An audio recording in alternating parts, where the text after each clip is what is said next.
मला काही का होईना वर्षाला 18,000 रुपये देण्याचं काम या महायुतीच्या सरकारने केलेलं आहे। मी सगळ्यांना हेही सांगतो, हे सातत्य आपल्याला टिकवायचं आहे, पण त्याकरता महाराष्ट्रातल्या जनतेला एक विचार करावा लागणार आहे की पुढे येणाऱ्या विधानसभेमध्ये देखील महायुतीला आपल्याला निवडून द्यायचं आहे, तर आपली योजना पुढे कायमची चालणार आहे, तर आपल्याला कायमचे पैसे मिळणार आहे। हौसे नवसे गवसे येतील, काही सांगण्याचा प्रयत्न करतील, त्यांचा विश्वास ठेवू नका। दादा शब्दाचा पक्का आहे, त्यामध्ये बदलणार नाही, ही पण गोष्ट आपण लक्षात ठेवा। आणि मी फक्त आमच्या महिलांना नाही दिलं, मी गरिबांना द्यायचा प्रयत्न केला, विकासाला पैसा देण्याचा प्रयत्न केला। मुख्यमंत्री उपमुख्यमंत्री माझ्या जोडीला होते, आम्ही कुणालाही तसं वंचित ठेवलेलं नाही। माझा शेतकरी सतत मला म्हणायचा, दादा आम्हाला 3चं लाईटचं बिल भरता येत नाही, 5चं लाईटचं बिल भरता येत नाही, फार अडचण होती, ओळखण होती, 7.5चं बिल भरता येत नाही। आमच्या मनात होतं, सगळे मंत्री आमदार मला सांगायचे की एकदा निर्णय घ्या, शेवटी वेळ यावी लागते, आणि ती वेळ त्या अर्थसंकल्पामध्ये आली। आपण 44 लाख शेतकऱ्यांना 14,000 कोटी रुपये माफ करू टाकले, 14,000 कोटी रुपये वीज माफी। आता तुम्हाला आमच्या महावितरणचा अधिकारी वीज बिल भरा म्हणून सांगायला येणार नाही, तुम्हाला ते माफ केलेलं आहे। आता काळ्या आईची सेवा चांगली करा, चांगल्या प्रकारे पिकं काढा, धान्य काढा, फळ भाजीपाला जे काही तुम्हाला पिकवायचं, कृषी मंत्री इथं आहे, ते 1 रुपयामध्ये पीक विमा तुम्हाला देत आहे, करोडो रुपये तुमच्याकरता राज्य सरकार खर्च करत आहे। मित्रांनो, इथपर्यंतच नाही, माझ्या शेतकऱ्याच्या करता 0% व्याजाने पीक कर्ज हेही आपण चालू ठेवलेलं आहे, त्याचाही फायदा माझ्या भावानी घ्यावा। आमचे विरोधक काय टीका करतात, अरे आया बहिणींच्याकडे लक्ष दिलं, महिलांच्याकडे लक्ष दिलं, पुरुषांच्याकडे अरे असं कसं करेल, पुरुषांच्याकडे पुरुषाकडून कसं चालेल, आमची पण ती भाऊ आहे, आमची पण ती मुलं आहे, आमचे पण ते वडील आहे, त्याच्यावर त्यांच्याकडे मी दुर्लक्ष कदापि करणार नाही, अशा पद्धतीनं मी वागणार नाही। मित्रांनो, उलट आता माझ्या शेतकरी वर्गाच्या करता धनंजयनी माझ्या लक्षात आणून दिलं, कॅबिनेटला सांगितलं की आपल्याला सोयाबीन आणि कापूस उत्पादक शेतकऱ्याला पैसे द्यायचे राहिले। धानाला प्रफुल्लभाई पटेल यांच्या भंडारा, गोंदिया, चंद्रपूर, गडचिरोली तिकडे धान पिकतं, कोकणात यांचं धान्य पिकतं, त्यामध्ये आम्ही धानाला 20,000 रुपये दिले, त्याच्या पद्धतीनं एकरी 5,000 रुपये आपल्या कापूस आणि सोयाबीन उत्पादकांना आपण दिलेले 2 हेक्टर पर्यंत। मित्रांनो, शेवटी द्यायचं खूप मनापासून असतं, परंतु आपल्या तिजोरीमध्ये पण तेवढा पैसा लागतो, विकास पण साधला पाहिजे, विकासाला कुठे अडथळा येतं का बरे, देशाचे पंतप्रधान आले, विधानसभेपर्यंत टिकवून तुम्हाला सांगायचंय, काल पंतप्रधान, मुख्यमंत्री, दोन्ही उपमुख्यमंत्री, काही मंत्रीगण 29,500 कोटीची कामं मुंबई सारख्या ठिकाणी आपण सुरू केली, भूमिपूजन आणि उद्घाटन, करोडो रुपयाची कामं चाललेली आहेत। मित्रांनो, आज पावसामुळे थोडीशी त्याच्यामध्ये अडथळा आला आणि त्यामुळे काही लोकांची भाषणं राहिली। मी परत सुपा परगणा, शिरसुपा परगणा आणि माझा लोणी बापकर आणि तो सगळा तिकडचा भाग, या भागाच्या करता देखील आपण चांगल्या प्रकारची योजना जनाई शिरसाईला तर चांगल्या प्रकारचं पुनरुज्जीवन करण्याचा निर्णय आपण घेतलेलाच आहे, परंतु मधला जो टापू आहे त्याला पाण्याची गरज होती, तिथं देखील पाण्याची व्यवस्था केली, परंतु सगळ्यांना सांगून तो वेळ घेत नाही। तुम्ही माझ्या शब्दावर विश्वास ठेवा, मी त्या बाबतीमध्ये येईन आणि तिथं तुम्हाला त्याचा काय काय योजना, बजेटमध्ये किती तरतूद केली, काय केले ते सगळे तुम्हाला सांगेन, तुम्ही काळजी करू नका। मित्रांनो, तुम्हाला एक सांगायचं आहे, विकास आणि गरिबीचा विचार करत असताना मी माझ्या भावंडांचा दुधाचा विचार केला. माझ्याही तालुक्यामध्ये दूध आहे, माझ्या पुणे जिल्ह्यात आहे, सोलापूरला आहे, नगरला आहे, माझ्या कोल्हापूरला आहे, सांगलीला आहे, सातारला आहे, माझ्या मराठवाड्यामध्ये बीडला आहे. सगळ्या भागामध्ये दूध उत्पादक शेतकरी आहे. त्यांच्या करता 5 रुपये लिटरला पुन्हा दुधाचे भाव जोपर्यंत कमी आहेत तोपर्यंत कायम 5 रुपये अनुदान देण्याचा निर्णय आम्ही घेतलेला आहे. तेवढ्याला थांबलं नाही. मोठी आहे, शिल्लक आहे, ती परदेशामध्ये पाठवायला 30 रुपये किलो आपण अनुदान दिलेलं आहे. महायुतीने तो निर्णय घेतला, म्हणजे भावंडांच्या करता देखील आपण निर्णय घेतोय. मला मी सुरुवातीला तुम्हाला सांगितलं, गरीब त्या गरीबाकरता आपल्याला मदत करायची, त्या गरीबाला आपल्याला इतरांच्या बरोबर आणायचं आहे, त्यांची परिस्थिती चांगली करायची, त्यांचं पर कॅपिटल उत्पन्न वाढवायचं आहे. उद्या एवढे 1000 कोटी रुपये मार्केटला आल्यानंतर छोटी मोठी दुकानं चालणार आहे, किराणा मालाची दुकानं चालणार आहे, माझ्या आया बहिणीला, माझ्या मुलीला जे काही खरेदी करायचं ते दुकान चालणार आहे. आणि एवढा पैसा हा ग्रामीण भागात आणि शहरी भागामध्ये चालणार आहे. हा निर्णय हा महायुती सरकार घेऊ शकतं. हा निर्णय आपण लोकांनी घेतलेला आहे. एवढ्यावरच आपण थांबलो नाही. शिवशाहू फुले आंबेडकरांची विचारधारा मी सातत्याने तुम्हाला सांगतोय. 18 पगड जातीला बरोबर घेऊन युगपुरुष छत्रपती शिवाजी महाराजांनी हिंदवी स्वराज्याची स्थापना केली. ते आम्ही आयुष्यात विसरू शकत नाही. आणि त्याच 18 पगड जाती 12 बलुतेदारांना घेऊन आपण त्यामध्ये पुढे चाललेलो आहे. ह्या योजना आहेत आया बहिणींनो, त्या सर्व जाती धर्माला, मागासवर्गीय, आदिवासी, माझे मुस्लिम, माझा ओबीसी, माझा भटका महिला, भटका समाजामध्ये मोडणाऱ्या, सर्वसाधारण समाजामध्ये मोडणाऱ्या सगळ्या जाती धर्माच्या महिलांच्या, मुलींच्या आणि मातांच्या करता योजना आहे. अट एवढीच आहे, 2.5 लाखाच्या आतमध्ये उत्पन्न पाहिजे. मला एक तुम्हाला सगळ्यांना सांगायचं आहे, त्या सभेच्या निमित्तानं राज्यातल्या जनतेला सांगायचं आहे, बाबांनो, पाठीमागच्या काळात लोकसभेला काही वेगळ्या पद्धतीचं वातावरण तयार करण्याचा प्रयत्न झाला. आम्ही विकासाचं बोलत होतो, परंतु विकासावर आमच्यावर कोणीच बोललं नाही, कुणी टीका केली नाही. आम्ही गरिबीच्या बद्दल बोलत होतो, आमचे वेगवेगळे लाभार्थींना लाभ देण्याच्या बद्दल बोलत होतो. त्या सगळ्याला बाजूला ठेवून कारण नसताना घटनेचे शिल्पकार डॉक्टर बाबासाहेब आंबेडकर और ज्यांनी तुमच्या माझ्या देशाला घटना दिली, संविधान दिलं, आज जगामध्ये बाबासाहेबांचं कौतुक होत आहे. जगातला अतिशय मोठा पुतळा, जगाला हेवा वाटावा असा पुतळा आपण इंदोबिलच्या जागेवर 14 एकर जागेमध्ये करतोय. एवढं चांगलं पुतळ्याचं काम, स्मारकाचं काम, पुढच्या पिढ्या घटनेचे शिल्पकार डॉक्टर बाबासाहेब आंबेडकरांची विचार, त्यांची विचारधारा प्रत्येकाच्या पर्यंत पोहोचली पाहिजे. त्यांचं संविधान, त्यांची घटना, त्याचा आदर आपण सगळ्यांनी केला पाहिजे. ही आमची भूमिका 30 पंतप्रधानांनी मांडली.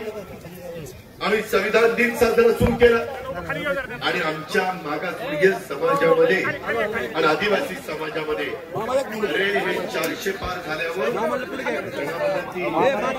संविधान बदलती, आपलं आरक्षण काढती, किती खोटं बोलले, किती रेटून पण खोटं बोल, अशा प्रकारची गोष्ट या लोकांनी केली. माझ्या मुस्लिम बांधवांना पण काही चुकीचं सांगण्याचा प्रयत्न केला.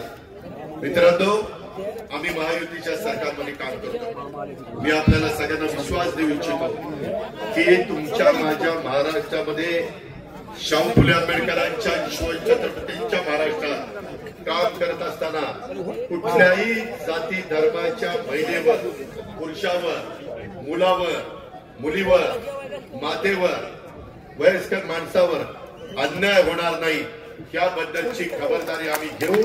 तशा प्रकारचा शब्द आमच्या सभेच्या निमित्तानं महाराष्ट्राच्या जनतेला मला द्यायचा. तुम्ही अजिबात काळजी करू नका, आम्ही खोटं बोलणार नाही. आम्हाला तशा पद्धतीनं वागायचं नाही. सत्ता येते, सत्ता जाते, सत्तेला आपापलेले आम्ही नाहीये.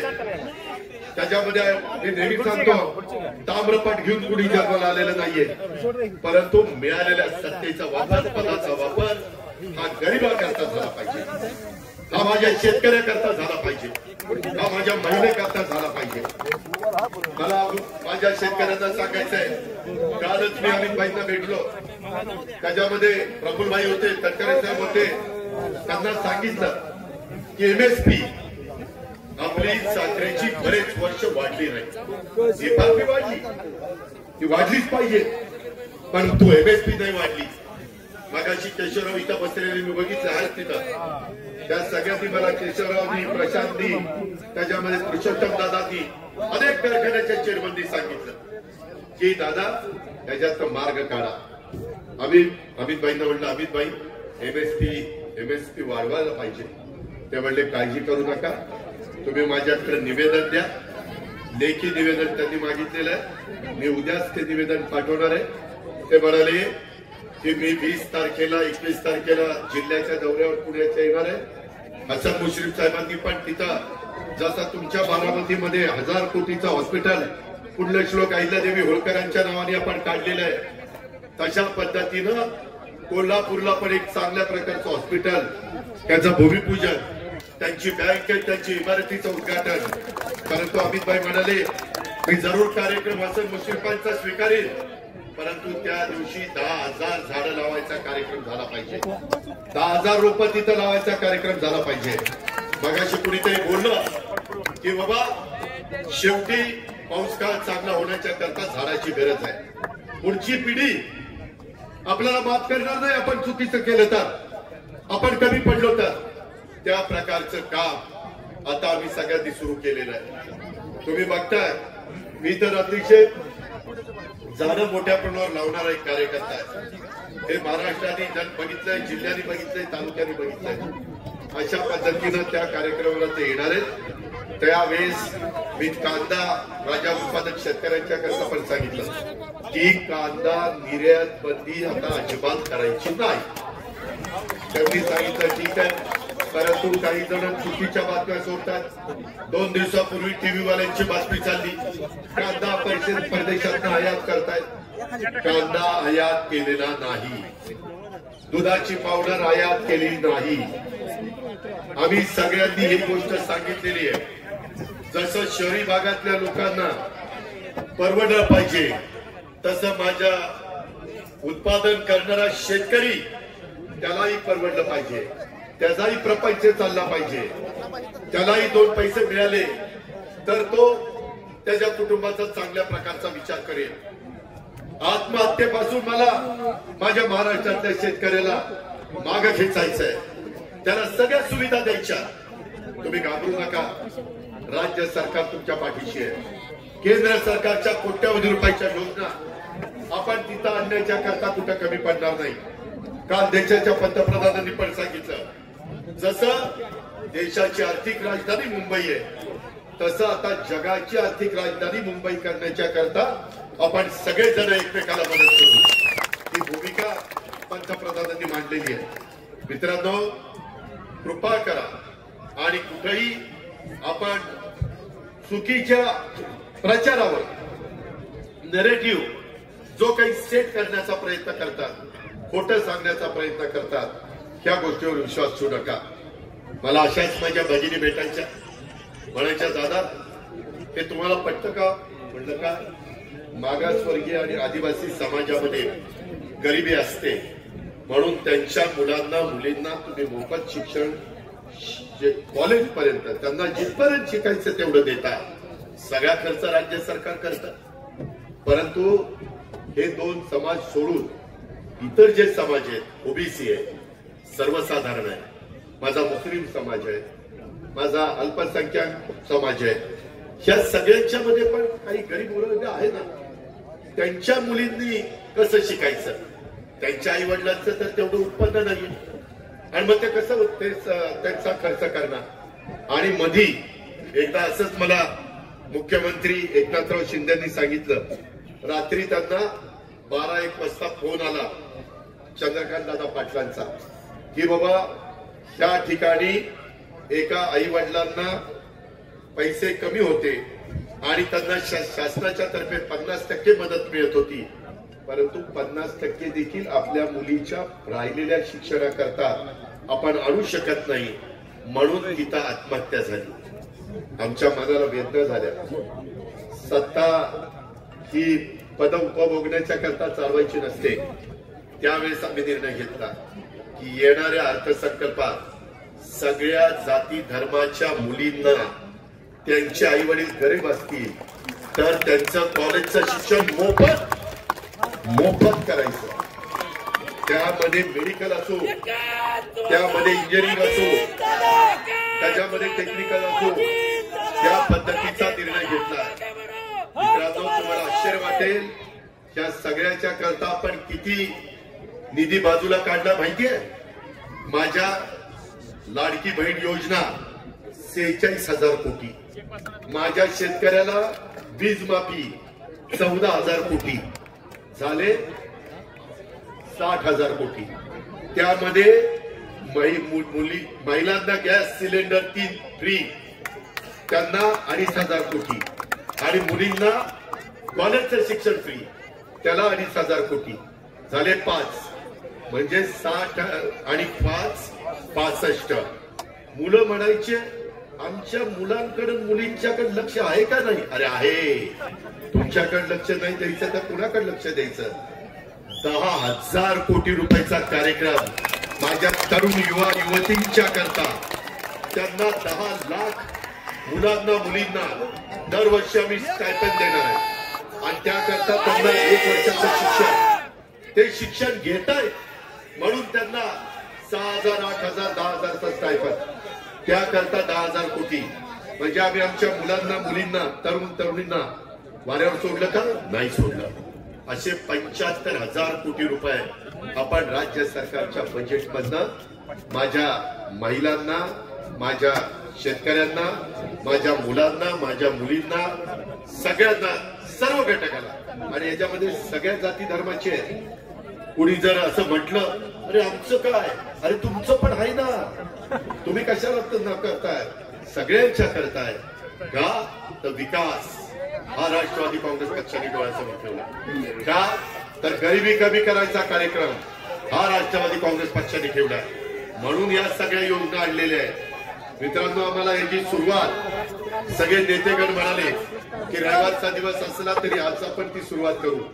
मला वाटलं नाही की याचा आनंद जसा तुम्हाला होईल तसा वरुण राजाला पण होईल, तोही बरसेल असं मला वाटलं नाही.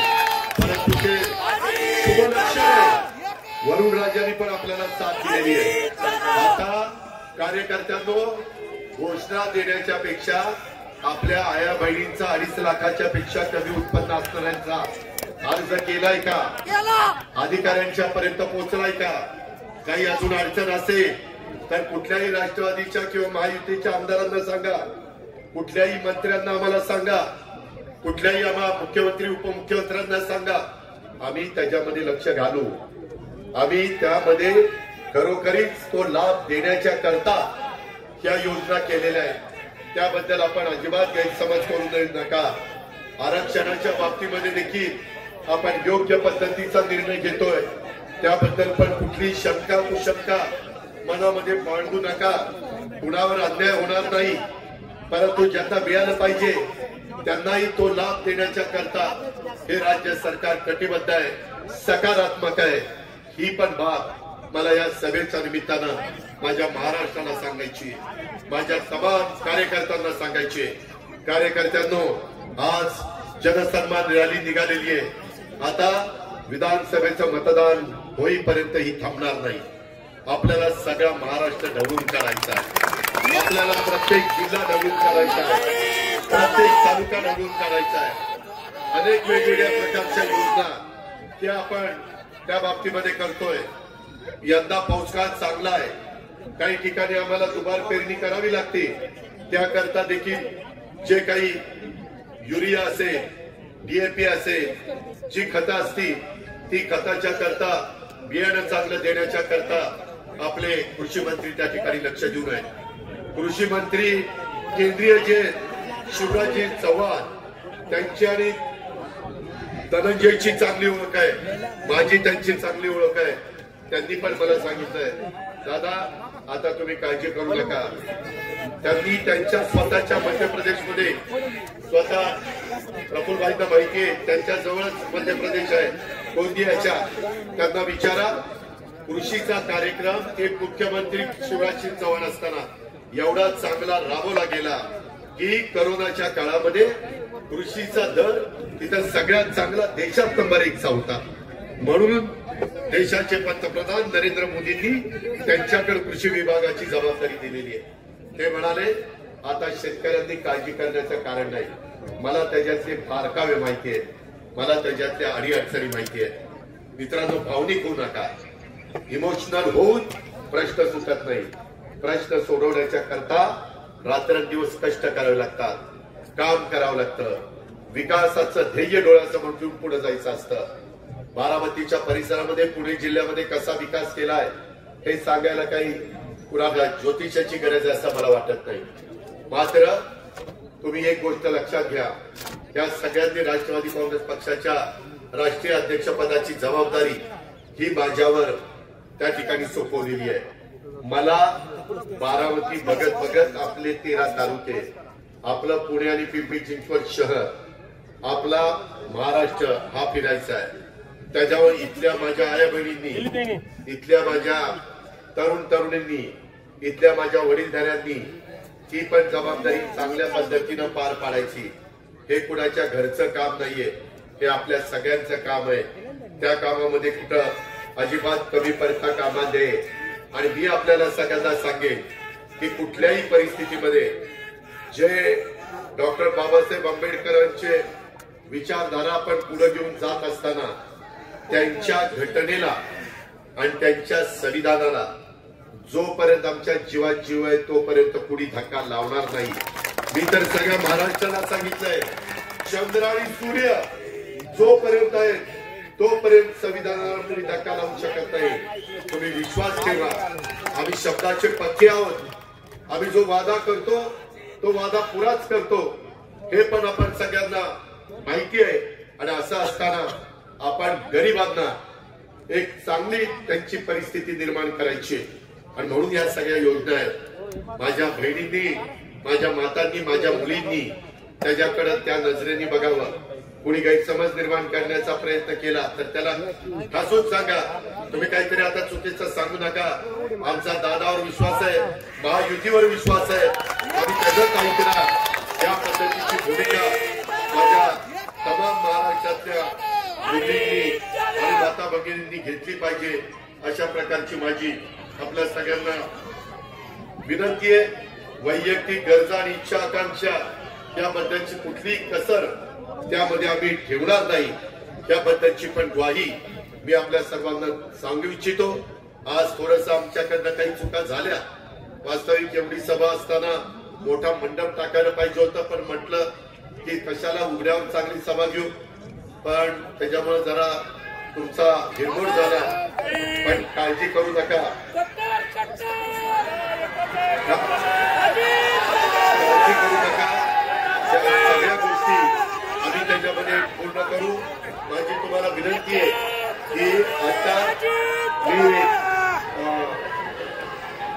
शिवाजीराव गर्जे आणि राजेश पिटेकर हे विधान परिषदेचे निवडून आले, त्यांचाही सत्कार करतो. आणि स्वतः माजी उपमुख्यमंत्री उद्धव साहेब आपल्याला मार्गदर्शन करतायत, ते मार्गदर्शन आपण ऐकावं अशी विनंती करतो.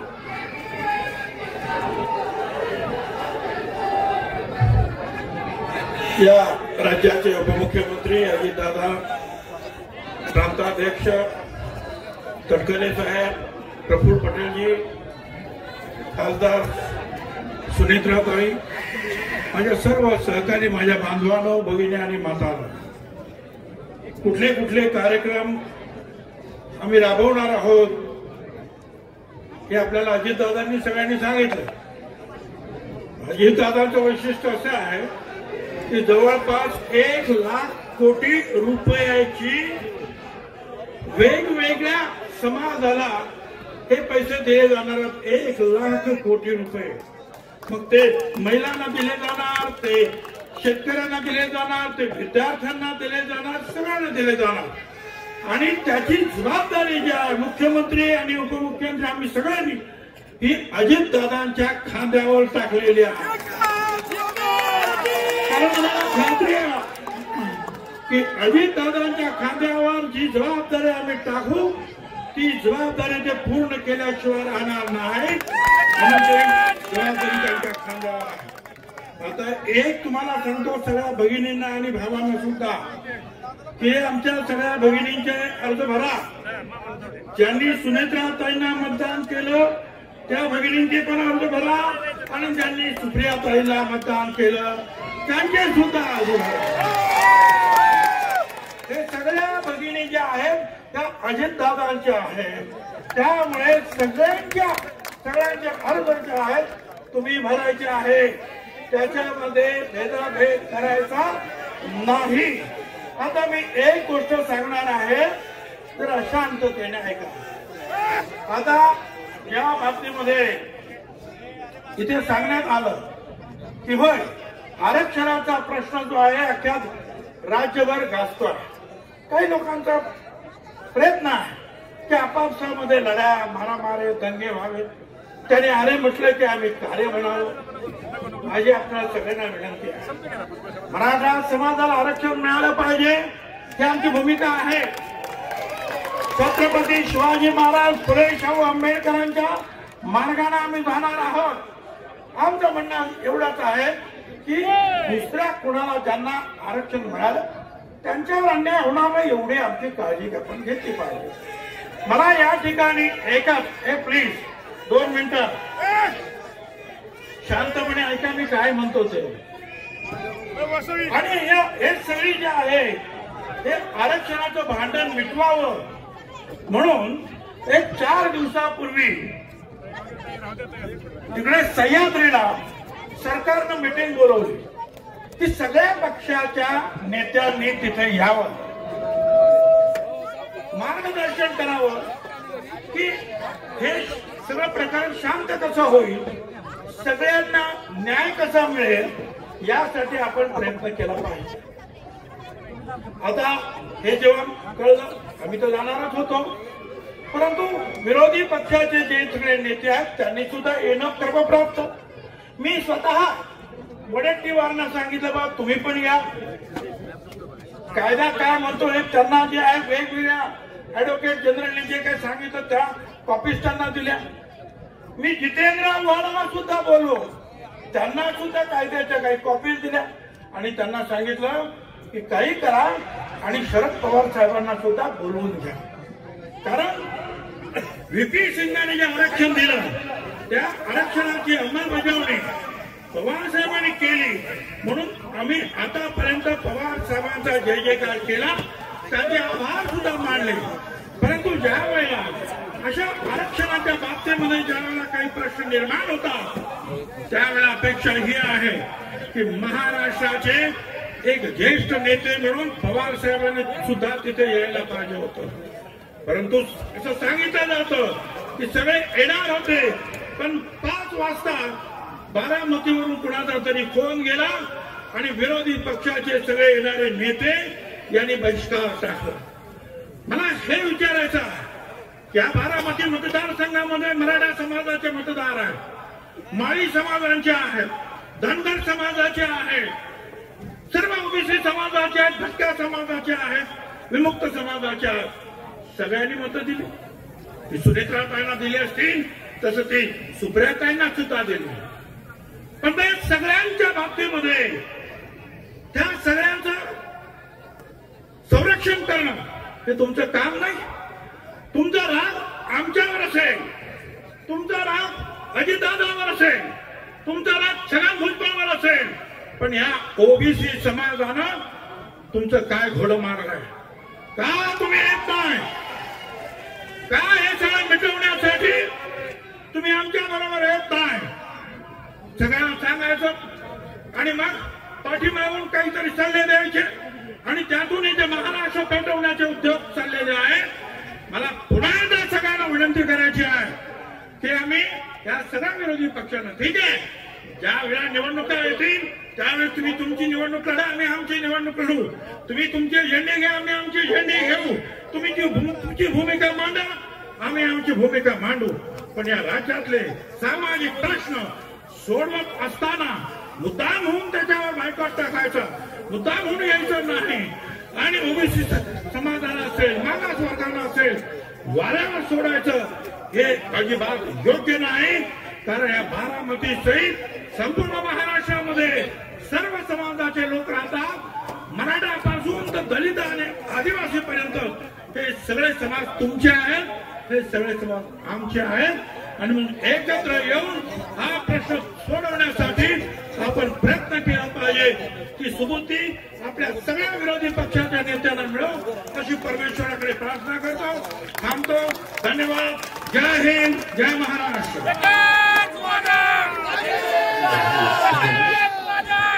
या ठिकाणी नवनिर्वाचित राज्यसभा खासदार आणि विधान परिषद सदस्य यांचा सन्मान होतो.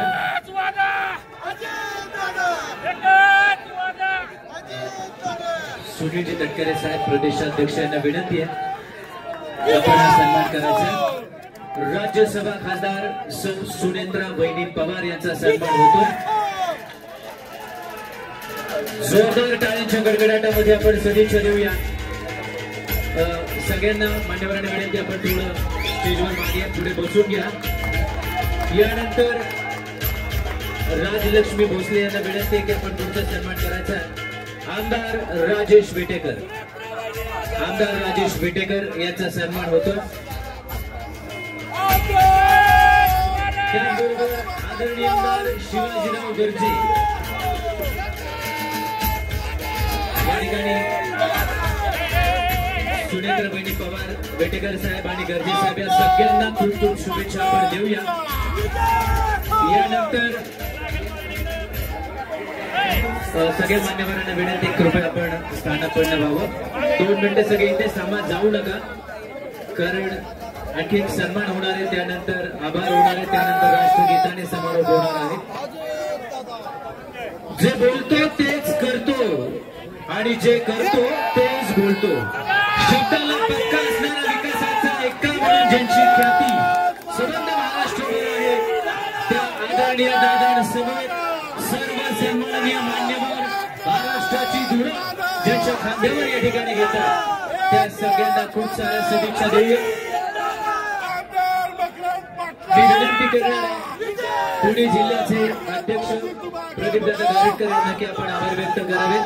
कुणी जाऊ नका. त्यानंतर समता परिषदेच्या वतीने सर्व मान्यवरांचा सन्मान होणार आहे आणि मग राष्ट्रगीताने समारोप होणार आहे.